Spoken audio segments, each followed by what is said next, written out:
Hey, so today we're diving into how to live in the end, right? Where your wish has already been fulfilled, and knowing that that is a state of consciousness. So, a lot of people want to use the law of attraction to be able to shift your vibration, be able to get into that space where you're attracting whatever it is that you want into your life. But what's really powerful to understand that will almost shift your way of thinking about it entirely is when you consider that it's about becoming the version of you that would already be living that. Like, it would already be natural for you to be that version of yourself. And this is what the law of assumption is all about. And this is what, Neville Goddard taught in the early 1900s. And this is about assuming the feeling, right? And he wrote a powerful book called The Feeling is the Secret. And I wanted to read a little part from there. To impress the subconscious with the desirable state, you must assume the feeling that would be yours had you already realized your wish. So it's saying it's already done, right? Everything has already been created, right? We're living in this universe of infinite possibilities. And our job then, in using the law of assumption, is to become one with the feeling and become one with the state of consciousness as though it were already done. Because it is, from this perspective, you're manifesting it by aligning with it, by becoming one with it. But it's already done. It's already created. And in a way that can allow you to relax into that state. In defining your objective, you must be concerned only with the objective itself. The manner of expression of the difficulties involved are not to be considered by you. And I feel that that's, again, like not looking at all the evidence of what is already manifested in your life, right? Because what's already manifested is old news, right? Because you're tapping into this field of possibilities. You're having faith. You're assuming the state. And to think feelingly on any state impresses it on the subconscious, right? So that is meditating on the feeling, praying on the feeling, falling asleep with the feeling, waking up, tuning into that feeling throughout your day. You're impressing it into the subconscious. Therefore, if you dwell on difficulties, barriers, or delay, the subconscious, by its very non-selective nature, accepts the feelings of difficulties and obstacles as your request and proceeds to produce them in your outer world, right? This is about having the faith of a seed, right? It's understanding that the seed, knows how to become whatever plant that seed is, and it's your job to tend to it. It's almost like the watering to it, the tending to it is seeing and knowing and having faith and knowing that plant will, it's like you're seeing the plant. You've got the seed, you're planting it, but you're seeing it's already a plant. Right? So when it takes time or when weather or other difficulties or things come, you're not complaining about it. You're not saying, it's all over, right? You're just continuing to have faith that the seed will become the plant. The subconscious is the womb of creation. It receives the idea unto itself through the feelings of man. It never changes the idea, but always gives it form. Hence, the subconscious outpictures the idea in the image and likeness of the feeling received, right? So this is the idea that the subconscious will faithfully produce whatever seed is planted, right? In the likeness and the image of. An acorn knows how to become an oak tree. So the image and the likeness of the feeling received. So this is like, right, tapping into understanding that from the perspective of the law of assumption, your imagination is God. Your imagination is creator. It is the creative force of the universe, and there is no separation between you and God, and that God is the living I am presence. And that as we connect into that, you realize that this is why it's almost like a quantum leap, because there is no distance between you and your desire. There is no distance between you and God. There is no distance between you and the abundance. There is no separation. So as you use this, this technique of coming in and stilling your mind and feeling yourself at one with the wish fulfilled, with it already done, you're becoming one with that version of yourself. And it's like the more that you soak in that feeling, right? Because the idea and the image gets watered with the faith and the emotion. And this is something I'm applying in my own life as I'm sitting and working with these practices of when I came back here to Sedona, I went in and I was facing different difficulties where, I had been traveling and now I wanted to come back and have a place of my own to live. So I went in and I started to feel it and just consistently have faith that it was already done. Another part of the visualization was I wanted to connect with my family, my soul family out here. I wanted to connect with people that I hadn't connected with in a while. And I went in, and as I felt it, it became so natural. It's like once you really feel that it's already happened, it's like it has already happened. And then you set it and you forget it. So then you're in a state of receptivity. And basically what happens is that as you wake up that day, you become this new version of yourself. So now synchronicities and things. And what happened was, and I used to live in the condo upstairs, and the condo down here, the neighbor that I used to live with, I ran into as my brother, who I hadn't talked to in a long time, came to meet with me at Whole Foods. So the family, and I wanted to spend time with him. And then we ran into the neighbor, who turns out she was going out of town. So then I ended up coming here to watch this place and having a space to create and also to ground in here. Now, and it's also right below where I used to live, where my father and his partner live, that I also wanted to connect with. And this was all in pure synchronicity. I didn't make it happen, but it was actually what I scripted. So this is the other side of that, is that it's like you're scripting it, but it's also like, where do those inspirations and ideas come from? Asking yourself, where does abundance come from? Because we can get lost in that lack mindset, thinking that things are set in stone. This desk is made of 1 trillion vibrating particles. My hand happens to be vibrating at the point where it's not going to move through that desk, but they're both made of energy. And it's understanding that things are not as set and solid. And that set and solid, what it says here about that, right? How the subconscious will faithfully produce. To feel a state as hopeless or impossible is to impress the subconscious with the idea of failure, right?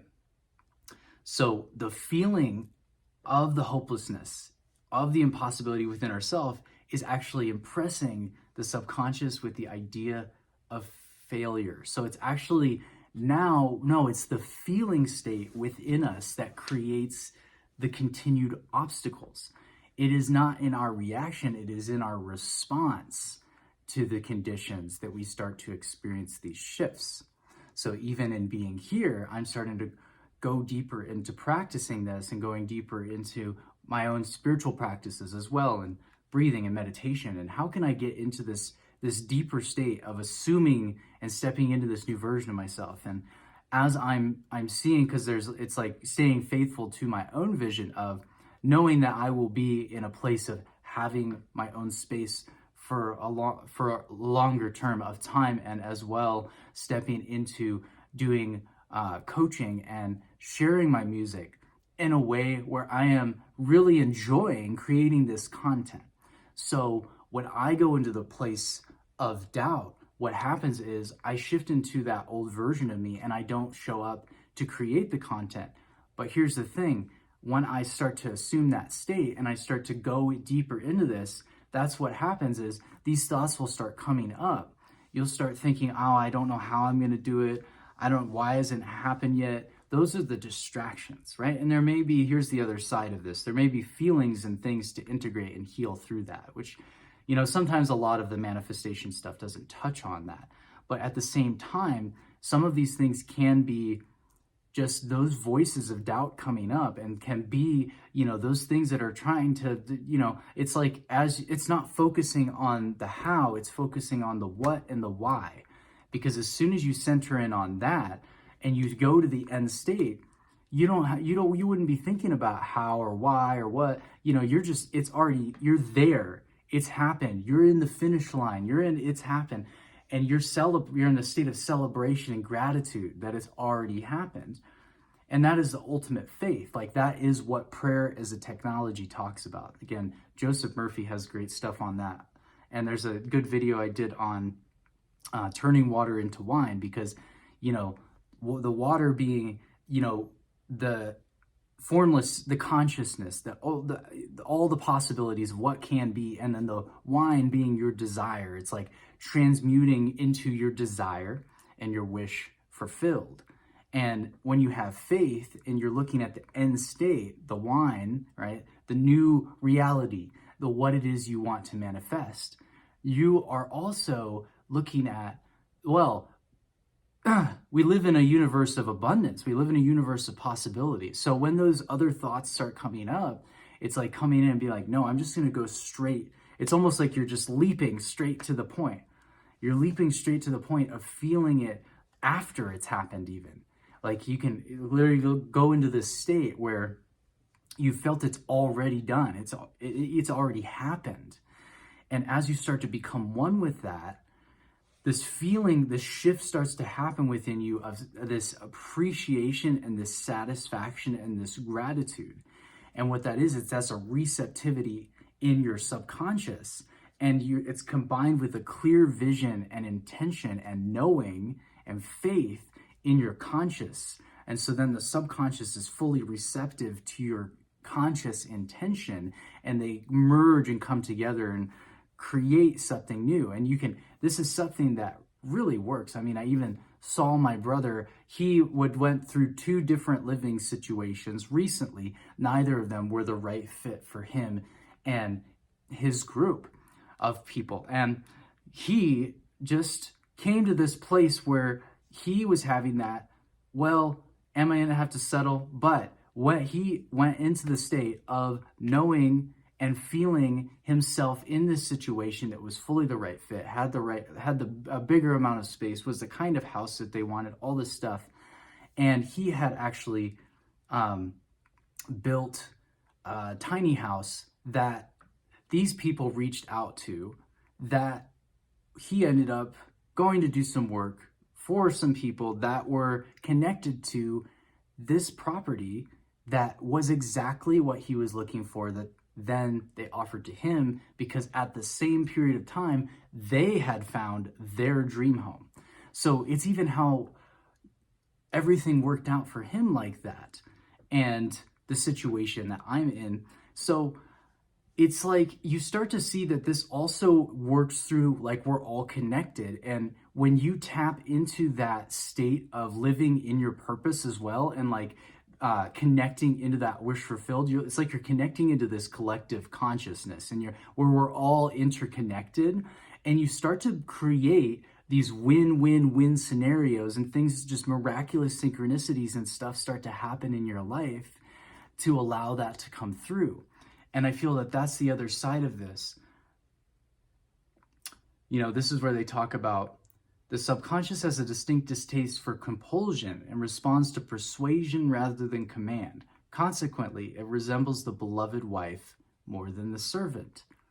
So this is like your subconscious lover. This is having the relationship of going deeper into yourself and being able to speak in a loving way. I mean, it's kind of speaking in a more persuasive way rather than demanding of the subconscious. And how does that relate? Well, because you're getting into a state of receptivity, right? And you're also getting into a state that there's something that wants to come through you. It's like your heart's desires, your God-given desires. You're aligning with your divine purpose in life. And it's almost like you're creating a new creation, like you're becoming a new life, you're becoming a new version of yourself. And then things start to take on a life of their own. They start to have a momentum. So this, relates to auto-suggestion. It's like, as you have that steadfast faith and you're speaking lovingly to your subconscious and you're holding the vision and you're working with these, you're clearing your consciousness, healing and letting go of the past, shedding the old identity and assuming a new one, because you're working on the level of identity, because that's who you are. This ego serves a purpose. It's a structure. It's an imagination of ourself. We are literally made in the likeness and image of our imagination. That's what a self-image is. Image-a-nation. It's an image. It's an imagining.